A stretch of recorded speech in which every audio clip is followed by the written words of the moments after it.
All right, time for some more combat radio.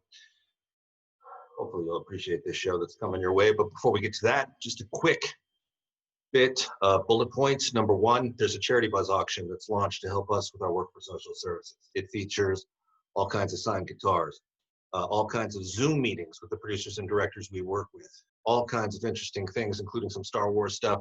If you want a drum lesson from Rock and Roll Hall of Famer Danny Serafin of Chicago, it's up there. You want a guitar lesson from Alex Grassi at Quiet Riot, who was part of our Christmas Carol event for social services last year, along with the guys from Guns N' Roses.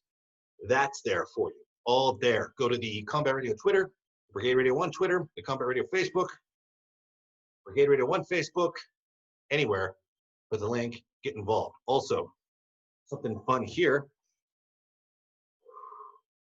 the book on us at Amazon, which is Brigade Radio One / Combat Radio Year One at the Canyon. A year's worth of live broadcasts, backstage craziness, pictures, stories, all kinds of stuff that you really can't find anywhere else. And it features work with like bands like The Temptations, Lynch Mob, Blue Oyster Cult, Don't Fear the Reaper, Air Supply, All Out of Love, all kinds of great acts that came through, the Boingo Dance members, English Beat, some really fun stuff.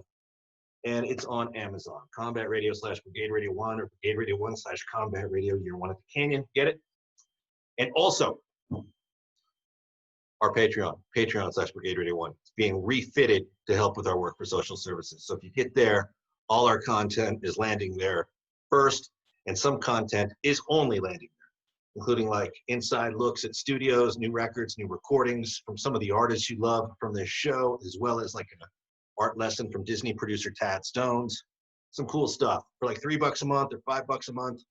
Boom, all this awesome stuff. And when the world opens back up, we're going to start doing some good giveaways through the Patreon. So Patreon / Brigade Radio One.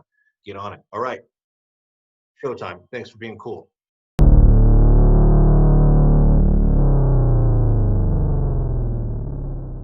All right. From some undisclosed location here in Los Angeles, it's time for From the Set with director Michael Lange. I'm Ethan Dettenmeyer, and you? I am Michael Lange. Now, is this a video thing as well? Yeah. Let's do your intro over again. Why do we have to do take two? Well, Okay. we don't have to. I just thought you'd like to put the best product possible out there. You missed your cue. There you go. See, that's the producer in this mix who knows what's good and what's bad. I missed it because I was looking at myself and realizing how good I look. All right, let's do it again. All right, I think now we should leave it. I think that statement should stay in the cut. All right, ready? Okay. All right, everyone, from some undisclosed location here in Los Angeles, it's time for From the Set with director Michael Lange. I'm Ethan Dettenmeyer, and I look really good. I'm Michael Lange. Welcome to the show, everybody. That's what you expect, and that's what you're going to get today. How are you, Michael? I'm good. I see you've got some of your accolades behind you, including what looks like a slate from your show, Greek. Look at that. What's that? Proud of that. Very proud of it. You should be proud of it, man. It was a great show, and I think it featured some of our veteran regulars. Director Linda Mendoza, I think, was on it, including Alan Ruck from Ferris Bueller's Day Off was part of that, I think, too. I know. I know. It was a good show. What's in your drink? Please tell me you mixed that Coca-Cola with bourbon today. It's just straight bourbon today. Man, I wish I could live like that. Hey, let me ask you a couple of questions, right? Some of this comes from Twitter and other places, but your first day, most people know you were a director on everything from Criminal Minds to Charm to Buffy the Vampire Slayer, but your first day on The X-Files, first day ever, when they bring you in, you're going to do the show, you report to the production office. Walk us through your first day on The X-Files. Well, first of all, it was the very first season of the show, and I think it was an pretty early episode. So no one knew it was going to be a blockbuster. I think everyone was thinking a show about fucking aliens and some guy who doesn't believe stuff. I don't know. I don't think it's going to I think no one thought, I think it was not dissimilar to how some people felt about the Beatles when they were first on Ed Sullivan, which most of the audience doesn't even know who that was.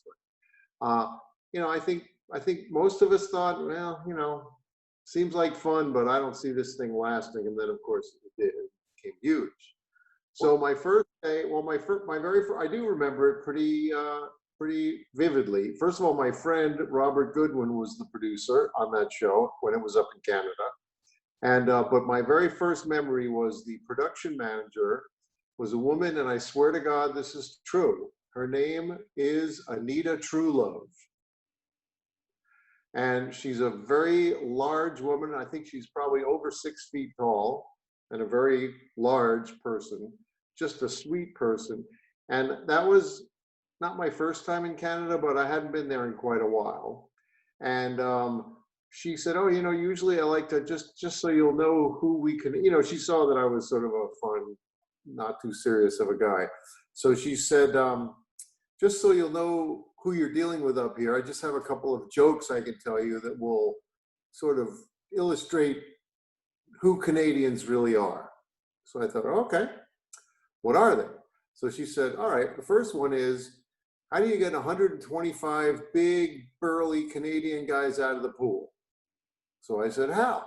And she said, hey guys, would you please get out of the pool? So I thought that was, fun. She said, how do you get a Canadian to apologize to you? And I said, how? She said, step on his foot. So that was my first memory of the X-Files. And then I had read the script, obviously. So, I think that was my first time in no, it was not my first time in Vancouver. But I had read the script, and the first episode that I directed was about this guy who was getting younger. And he was being experimented on by this crazy doctor. And he was getting younger, but he also was already, I think he was in jail for murdering someone, but he was getting even more violent because of whatever medications or whatever this guy was giving him to get younger. So it was a very bizarre episode. Very cool, though. Anyway. So how much pre-production were you allowed on X-Files? And how much creative decision-making was actually in your hands? Well, in those days, the first couple of seasons, it was a 7-day episode. So it was 7 days of prep and 7 days of filming. But they were ridiculously long. I mean, they were usually at least 14 hours, and sometimes you'd go 15, 16 hours. I think I once even had an 18-hour day. As far as creative input, most of it came obviously from Chris Carter, who created the show. And, but, you had certainly how it was shot, although they did have a style that they wanted to have on the show. And Chris had to, she approved everything. Did Chris have to kind of explain to you the tone, or did you already know it going in? No, I don't think, the show had not even been on the air yet when I first did it. So no one knew what the tone was or anything. So we had a tone, there were meetings about that. It was very interesting. You and I did a commentary for one of your episodes of X-Files with Steve Railsback, but in it, Duchovny comes up a lot. And as not the guy you would expect him to be, good sense of humor, pretty fun guy to be around. Give me like your first impression when you're at the production office or wherever it happens, where you meet Duchovny for the first time and realize this is your star, Agent Mulder. I immediately thought he was a great guy. Again, I had not seen the show, so no one had seen it at that point. So I didn't know. I just met him. He was a guy to me. I had never seen him in anything before that. I don't know, had he done? He must have done things before X-Files. But I wasn't familiar with him, so I just meet this super smart, funny, very sarcastic, and intelligent guy, and we got along right away. And you guys got along so well that it's pretty famous on the show that like one of the producers had to call you up to their office to tell you to, guys, calm down, like a couple of college kids getting out of control. We'll revisit that story at another day, but that's basically a good example of what Michael Lange is like on the set and what he brings. I was on a set with you, man, down in, what was it, Hermosa Beach? And I couldn't believe how professional yet relaxed the whole crew was and the whole location was. Yep. Except my AD, who was an okay guy, but he had a couple of habits that I just drove me crazy. So, and he was. What kind of habits with an AD drive you crazy? Well, the main thing with him was he would he would say, like normally the AD will say roll camera, you know, and that roll sound, roll camera, and then I say action. And he would say, oh, and then he would say, you know, he would give the background cue if there was some background stuff, which in Eddie's was a lot of background. There was always background in there. So that's right. So they would say roll sound, roll camera, background, and then I say action. So instead, he would say, all right, everyone, let's get set, quiet, let's get going. Okay, roll sound, and then the sound guy speed, and then roll camera guy says speed, and then he would go, and 1, 2, 3, background. So, you know, I try to let people do their thing, you know, unless it's imposing on my thing. So I just really sort of did the math in my head after the couple of takes, and I said, so if he says this every single time, and 1, 2, 3, so that's about, let's say 3 seconds. So if we do 40 takes in a day, which actually is, that would be light. I think I did 95 setups in a day or something. So that's 95 setups. Let's say I do 2 takes each day. So that would be 180 setups times 3 seconds would be 360,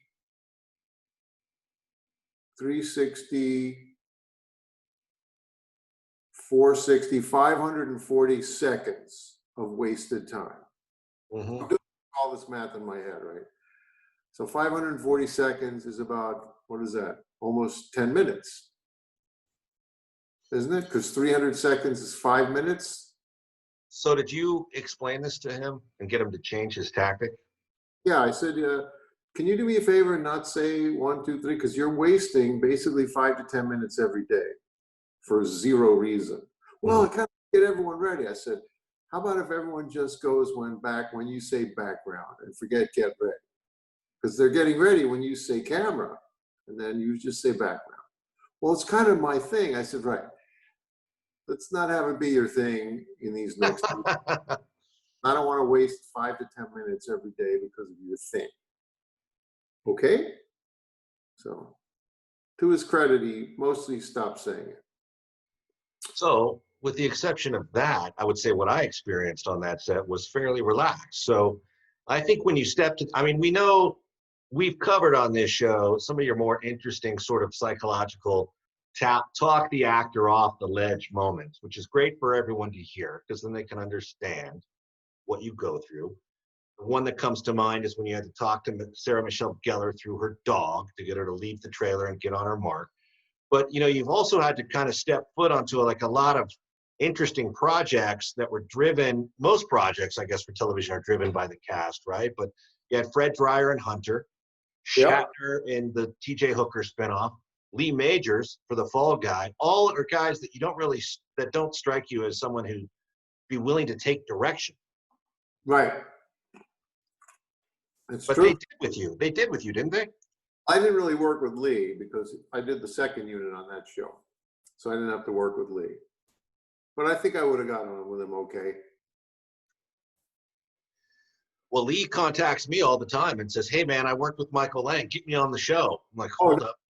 Yeah, no, I think I understand that. Dial it back, Lee. We'll get to you. And you know what? Now looking at me and I'm looking at you in the frame and I'm thinking, did you find like a bootleg haircut person? Because your hair looks pretty good. No, I haven't actually. This is me after 8 weeks of quarantine. That's pretty good. Well, thank you for the compliment. I just do what I can with it like everyone else. I figure, look, at some point I'm just going to shave it all off and then that's going to be the look for indefinitely, you know? There's a lot of ads on Facebook for shaving machines. Yeah. The world is becoming simplified as this pandemic lingers on. Yep. And we're learning a lot about our fellow man, actually, and none of it's too inspiring, but that's a subject for another day. Hey, so, you know what I was asked? I wanted to relay to you, your tour of duty on Charmed recently. Yes. Is that show still with us? That's the reboot of Charmed. Did that get the axe? I haven't really been following it once they decided they hated me. And they hated you based on what exactly? Politics. efficiency, Yeah, exactly. creative sort of storytelling skill set. I don't know what was it that. Tell us seriously. Why do you think they hate you? I think it was politics. Well, it was definitely politics because at the end of the first season, there were two camps in the show, and at the end of the season, one of those camps won, and it wasn't the one that I was in. So anyone associated with that camp was persona non grata. Can I decipher sort of the hieroglyphics in what you just said? Is it true that you're super efficient, maybe more efficient than most, and that sort of rubs people the wrong way, that they can't have really a pace car in the production that makes everyone else look really worse? One could put it that way. Well, I liked your episode. It was the holiday episode of the series. If you know the reboot, you know the episode I'm talking about. It was But good. yeah, it was good. I haven't watched Charm since, and I haven't heard anything about it. So I was wondering what they've done with it.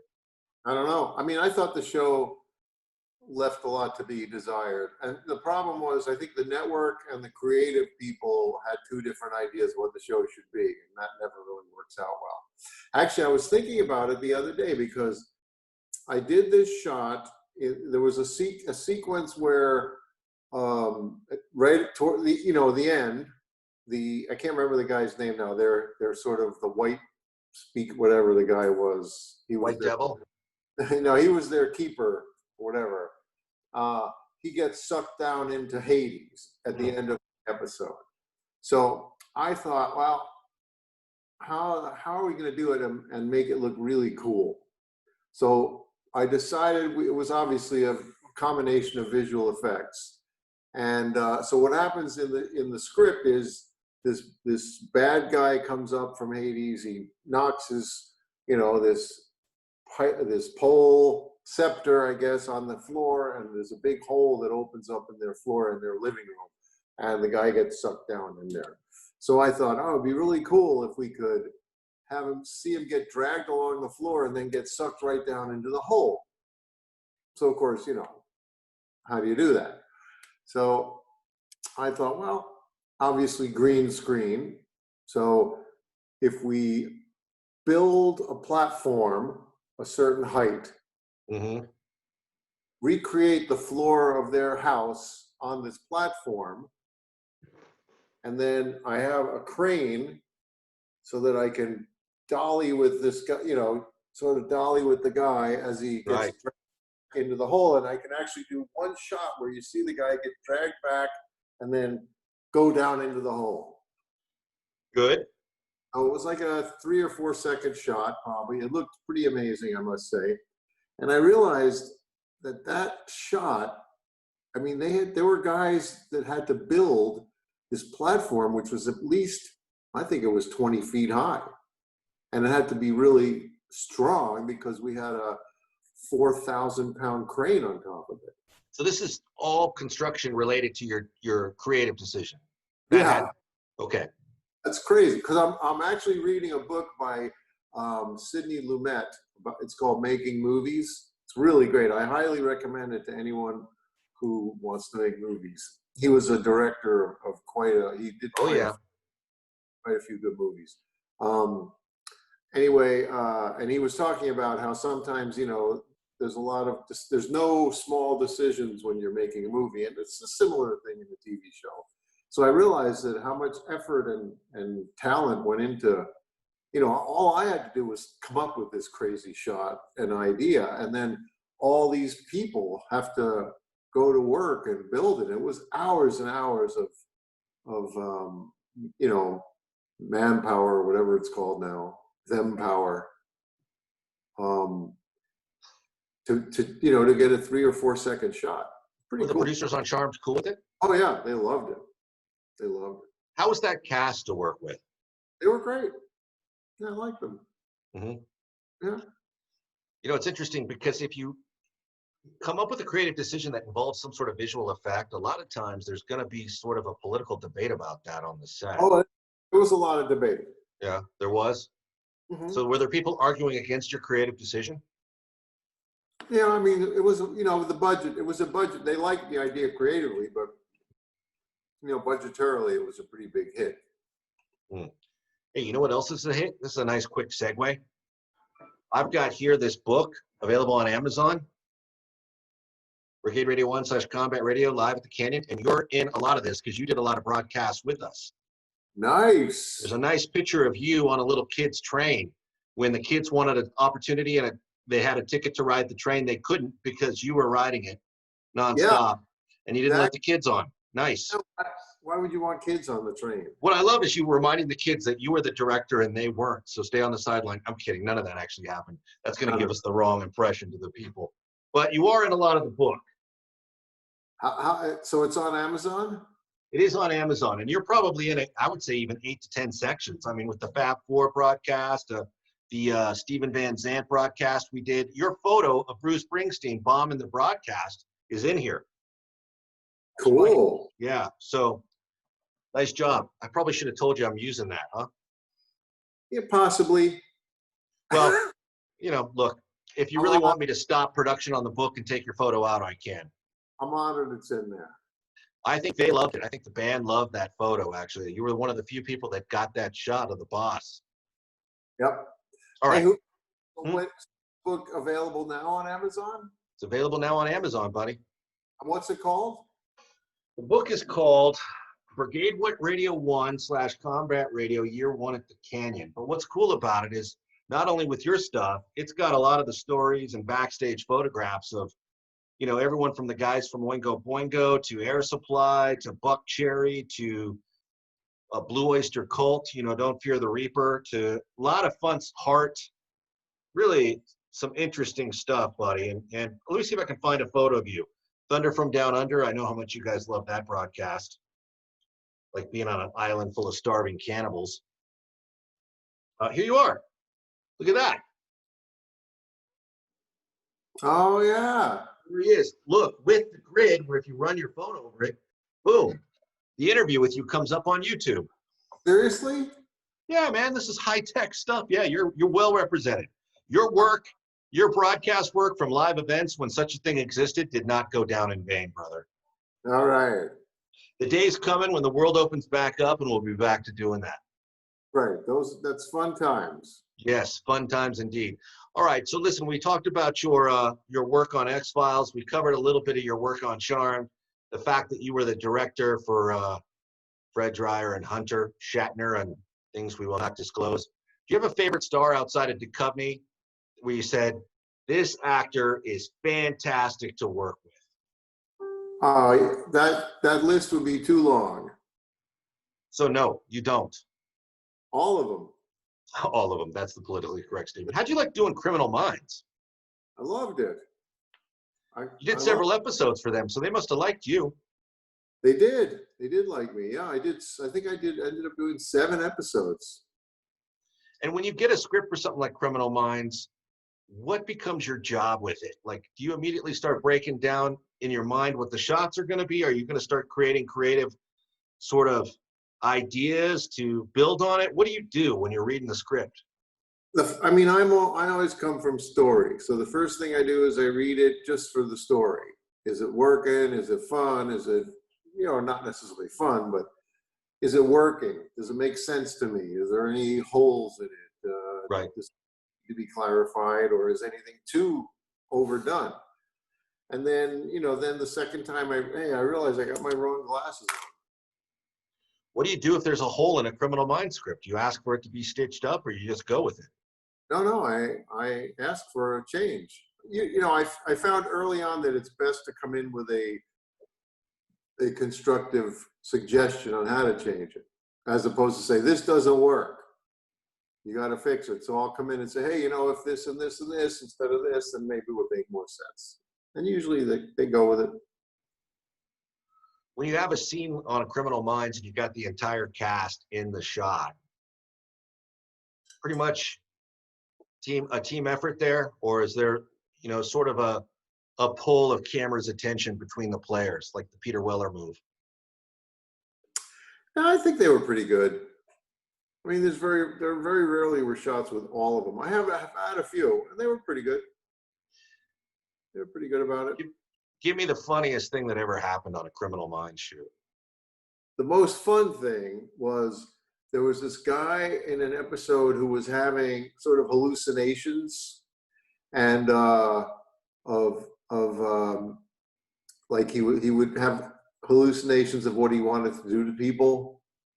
So there was a scene in his where he was in his little cubicle in his office. It was a sort of an open office thing with a bunch of cubicles. And the boss comes over and she's actually inviting him to the company picnic, but he thinks she's giving him shit. So he grabs a pair of scissors and pounds it right through her hand, and blood pours out. And so I had them, this was something that was, that was obviously in the script, but I thought, oh, we can actually see it. So I had the actor came, we cast the actor. It was a woman who did the part, and she came in for a session where we did a mold of her hand, and then they made the hand out of silicone, and then they put blood in it, right? So anyway, when I was having this done, the producer or the production manager, who's more involved with little bits of money, he came in as, well, we're not going to ever be able to show the scissors going into her hand on network television. So this is a waste of money. And I said, I know you're not going to be able to show the scissors going into the hand, but if we don't do this, then he's going to have to stop right before he hits her hand. And two things there. First of all, it's going to look not as good. And second of all, what if he misses by a little bit and hits her hand? Then you're going to have a gigantic lawsuit. So whatever savings would be by not doing this hand, mold of her hand, it's going to be eaten up by the lawsuit. Which episode was this? Do you recall the title? I can't remember which one it was. I can't remember. But anyway, so he said, okay, fine. So we do it. And of course, in the shot, which did not make it on the air, it goes right through. And we're at Video Village. And this is a show which, as you know, you've seen a few, it's pretty gruesome, right? Figure the crew is pretty, used to this kind of stuff. So we're sitting, and the hand looks so real. And I never told anyone really that was happening. So the woman comes back, she goes off to special effects to have it put on, the hand put on her. And so she comes back, we do the shot. And there were people at the Video Village who literally screamed. It looked really good. So they were not allowed to show it go into him, but the editor was able to cut like the frame before it goes in. So it looked so real that, it was totally worth it. Nice, brother. And then we come back. Once you literally were not allowed to see the moment it went into her hand, but you could cut back to it with the scissors in her hand. So it was cool. Do you have a favorite character on that show? I mean, I love Joe Montana. He was great. But what's his name? Oh my God, now I forgot his name totally. His character name, the sort of geeky, smart guy. What was his name? Do you have a Joe production story you can share with us behind the scenes? Not really. Well, he was, he came in, he did his work, he went home. That show didn't really have a lot of drama. My main issues with that show were with some of the crew members. Oh. Yeah. Well, maybe we skip over that part of the show. Not as fun anyway. We'll dedicate an entire episode of From the Set to bad crew members. Matthew Gray Gubler was the guy. He was fun. And then Kirsten, what's her last name? She has some Vonnegut, some Dutch name. It was a fun group. Well, look, man, I think personally the show was better served with you as a director. I see why they got you to direct several episodes. It was a smart call. Favorite show of all time was? Well, there's two, really. My favorite in terms of just loved the crew, loved the working on the show, loved going to work every day was Greek. But in terms of just personal reward, not financial, but personal emotional reward and creative reward, I think life goes on. Right. Yeah, I think you really did that show proud when you brought your invitation of some of the cast members into our studio environment, gave us a chance to hear what a script from Life Goes On must have sounded like in the read-through. Brilliant. I'm sorry, you broke up. Most of that last thing you said I couldn't really understand, but I'm sure it was really nice. Nice try, man. Hey, you know what is making the rounds, though, is, a lot of people love the story of when you directed Kenneth McMillan, who was Baron Harkonnen in Dune. He's no longer with us. And since Dune's coming back around, Dune's sort of production-related folklore stories are kind of making the run again. And that was one of my favorite ones when you had to direct Baron Harkonnen and you wouldn't let him do his scene until he played Baron Harkonnen from Dune for a few minutes for you. Yep. Brilliant. Brilliant. It was good. Yeah, too bad. Huh? He was an amazing actor. Was he? Yeah. Well, give us an example of what it was like working with him. He's sitting around and... It was a short-lived show called Our Family Honor. Mm-hmm. It was about two powerful families in New York City. One was Kenneth McMillan's family. He was the police commissioner of New York. And then the other one was, oh my God, it'll come to me, a very famous actor, a stage and screen actor. Oh man, Eli Wallach. No, yes, Was Eli Wallach? I think so. He played the mafia. He was the head, the boss of all bosses in New York. Mm-hmm. And it was a really good show. It was a weird film schedule. Partly I think it was an 8-day, it was a 7-day schedule, but there was a down day in between because they shot 3.5 days in New York, in New York City, and 3.5 days in LA. I don't know who thought that was a smart idea, but wow, crazy. But anyway, here's a great example. So Kenneth McMillan, a pretty, a huge actor, right? So we're doing a scene that was an interrogation scene. And they were interrogating a guy who had been involved in something where a cop got killed. So he was, who is this?